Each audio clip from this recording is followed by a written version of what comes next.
Hello folks, Doodle here with another YouTube video. Actually, it's going to be a double matinee. Um, actually, on second thought, we'll go full Monty. It's been Thanksgiving. I got a lot to be thankful for. I feel like giving. My birthday's tomorrow. Lisa's birthday's coming up. Halloween is coming up. So we'll make it a triple feature. Besides, many of you that have been following my channel know about the destruction to 5 Oak Ridge Drive video. Basically, I'm going to give you a preview of what the whole house is going to look like by giving you a tour of the living room. This is a pre or early 80s couch that actually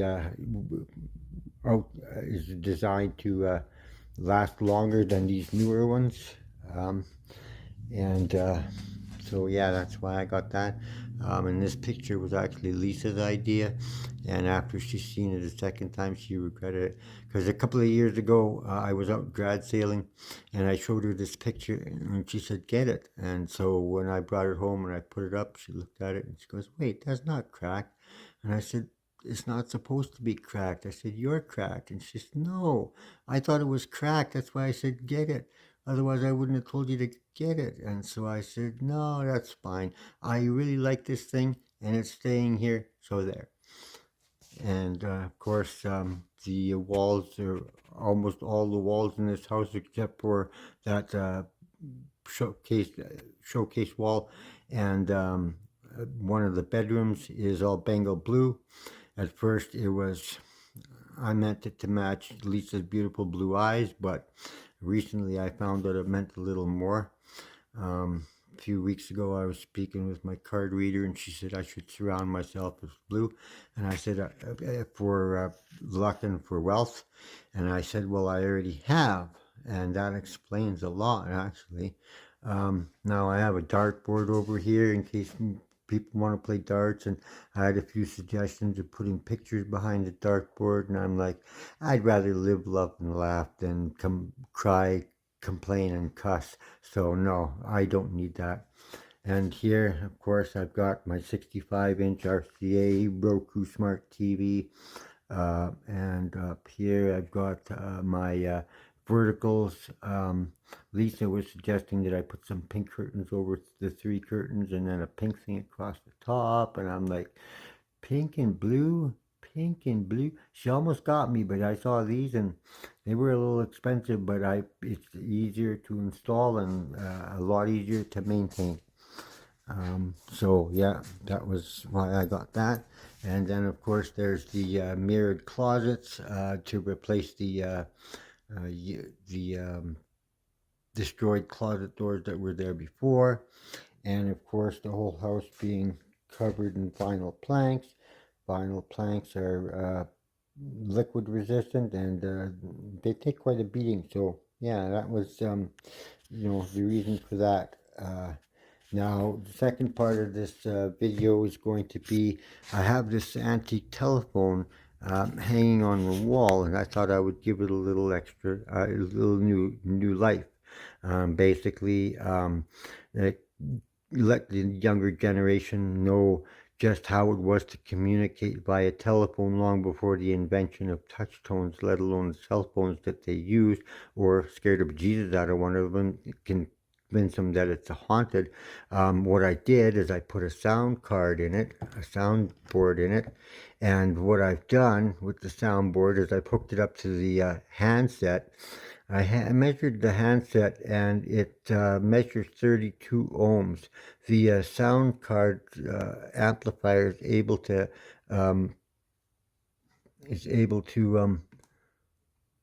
handle that speaker, so that's a good thing.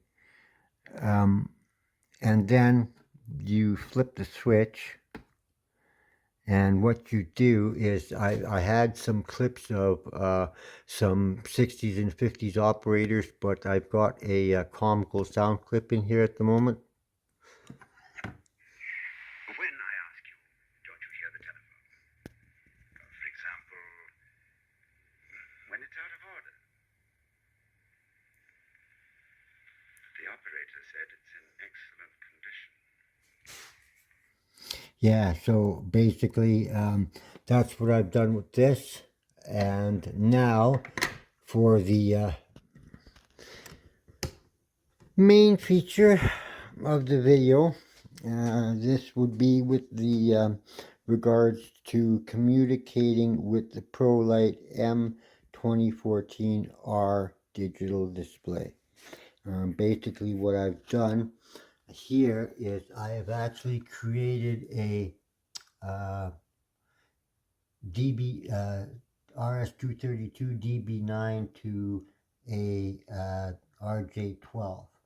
And basically on the RJ12 I took the transmit and connected it to the receive on the DB9, and I took the receive on the RJ12 and connected it to transmit on the DB9 to make sure that we can communicate with the sign.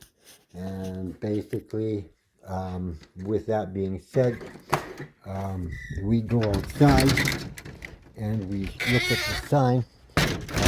Now, depending on the ROM that you have, at post the newer ROM, at post you will see the baud rate, you'll see the sign ID and whether trivia is on or not. I've got two versions of this sign. This is the old ROM.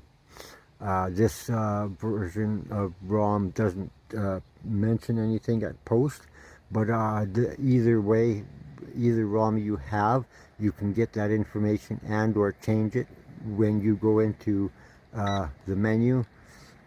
You go into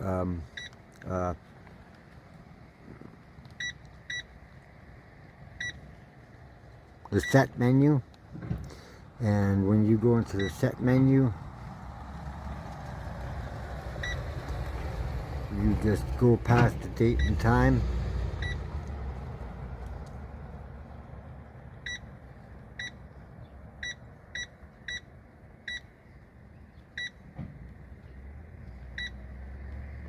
And see it says ID01, you can change that here as well if you'd like. The baud rate, 9600 baud, you can change that here as well. Beep is on, you could change that here. This older ROM doesn't have an option for turning trivia on and off. It's by default it's on. You send the trivia to the sign and it will automatically fire up the trivia as it's going. So now what we'll do is we'll go back inside the house and we'll hop on the computer, and I will show you how I managed to get this sign to communicate with the computer and vice versa. Okay. Now I told you I was going to show you how to configure the COM ports for use in wine, because I had tried everything with Windows and I could not get anything to communicate with the sign in Windows. But the sign can only accept commands up to 1023 bytes in length, including packet headers and trailers, leaving 1016 bytes for text and attributes. And the sign gets text by two ways. It gets it by the remote or by the computer. If you were to type in the bracket BR bracket on the computer, it would assume you wanted to change the color. Otherwise, if you were on the remote, you would get bracket BR bracket. And sending a lot of gibberish to the sign causes the sign to stop responding. The best thing I can suggest is unplug it, wait a moment, plug it back in, and at post you should see the word checking. Then you should be able to get your sign to communicate again. Now, what you want to do, and I've done a lot of this already myself, so I'm not going to repeat by actually executing it, but I will type it in so you can see what you need to do.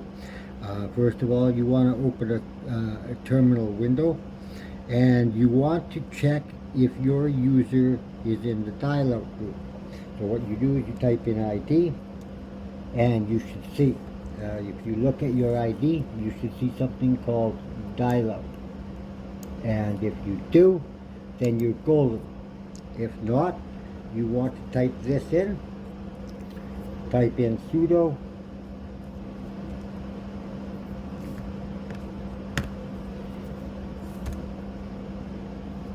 usermod, and then you type in -A -G As you're adding to group, style out,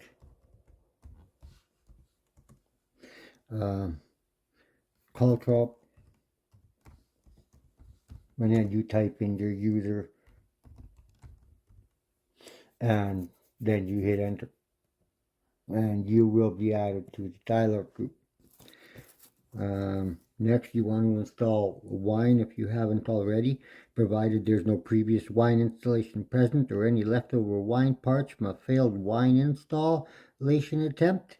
This is what you would do: apt install, and then wine hyphen installer. Simple as that. One, and then you hit return. Once that wine is installed, you can configure wine in the menu, application menu, submenu wine, configure wine. You configure wine there. Then you want to set the key entry in the registry for the wine prefix. So while we're in terminal here, you're going to type in regedit to get to the registry editor. And what you will do is you will navigate yourself to HKLM, software, wine, and then ports as to where I am right now. What you're going to do is you're going to add a new string value named com1, and then you're going to give it a value of /dev/tty USB 0 or whatever your USB is. Then, just to avoid duplicates, I actually added a com5 string with no value. And then you close the registry editor when you're done with that. Then what you want to do after that is done, you want to forward the ports as such. So what we'll do is we'll change directory, because I find it easier just to go to the directory where we need to be and then do the rest. So you would go, cd.wine / DOS devices,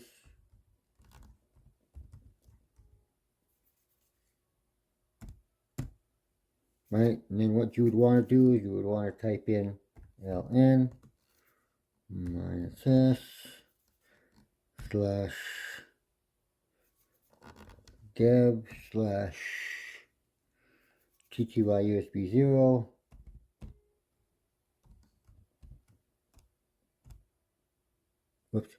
com1, and then you would hit return. And that will forward the port. Now, what you want to do is you need to disable flow control. The site actually requires this. So what you would do is you would go sudo superuser. And it's going to ask you for the password.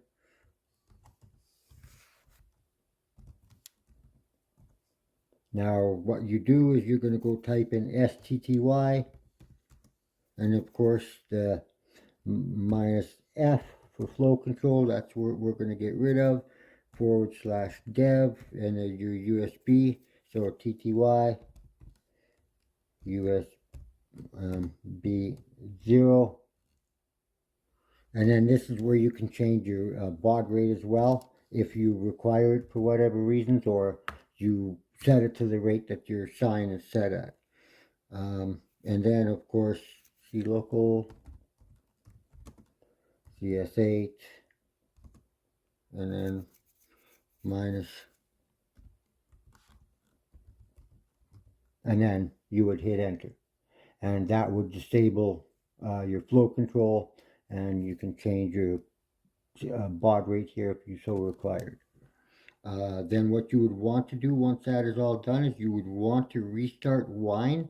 What that'll do is here we'll type in wine server -K. That's what you'll do to restart. It'll shut down wine. Then you'll restart wine, or you'll shut down wine. Once you restart it, this will make any changes after this restart. It will make any changes to the ports take effect when you start wine again. And then once that's done, then you should be able to go into the menu, and you should be able to see there's wine, and then of course you want to configure wine. That would be that button there. And then what you will do is you'll change your whatever settings you need to change. And once that is done, find the location of your the program file that you downloaded. Like if you for in my case, I wanted the True Color Prolite software, and I have the software and that in the folder. Then of course I can run setups, follow the instructions, and carry on. Once that is done, you should actually see, if you go into wine, in the folder wine, the True Color software. Now what you want to do first things first is you want to make sure that you have the proper port set up. So you go into File and click on Set Communications, column 1, and 9600 bauds, 8 data bits 8, stop bits 1, parity none, and you should be good to go. Then what you can do afterwards is you can either create your own file, or you can, I've already got some that I've made, and then save them, or you can experiment. Basically what I've done is I've had some messages that I've already made and saved. And as I was saying before, there's a caveat when I said that we could install the software with via the computer, and we can. But there's a couple of issues that I've had, and a couple of issues were, one is that I changed the battery in it, and for whatever reasons, I cannot um, seem to get the time and date to remember itself. Um, for whatever reasons, I unplug it and plug it back in, it forgets the date and the time. And the other thing too is that if you need to change the ID number, or if you need to change the baud rate on the sign, you need the remote. The other thing I noticed too is that for whatever reasons, especially with this message here, I've been getting random date functions in places like here where it's not supposed to be, and I don't see them here, but I go and run the message and it comes up, and I have to use the remote to manually remove them. So that's just, a couple of things there. But once that is done, you should be able to communicate with the sign. The other thing too, I use the True Color software because it gives me the option of trivia. It'll allow me to send a trivia file. I created there's a default one, and I created a pop version of my own. Basically, when you want to create a trivia file, it has to start with the open bracket, and then it's plus Q, and then close bracket, and the next line is going to be open bracket ID 01 or whatever your device ID is, and close bracket, then you type in the question. The next line will be device ID, and then you type in the answer, and you carry on till as far as you need to go. At the very bottom, when you're done, the last line should be the open bracket minus Q close bracket, and then save it as a text file, and you should be good to go. And but yeah, that's basically. And even with this software, I have yet been able to either show or set the date and time via this even the software. I have tried, and so yeah, I would have to manually set the date and time on the software. Then I would come back in here, and then I would set a schedule. Because if I didn't set the date and time properly, then the schedule is not going to work correctly, and so yeah. But other than that, it's that should be that. You should be able to communicate with your ProLite if you follow the instructions correctly. And so I hope this video was informative. I actually hope you learned something. And thank you for watching. And if you liked it, you find it informative, don't forget to smash that like button. And if you haven't already, subscribe.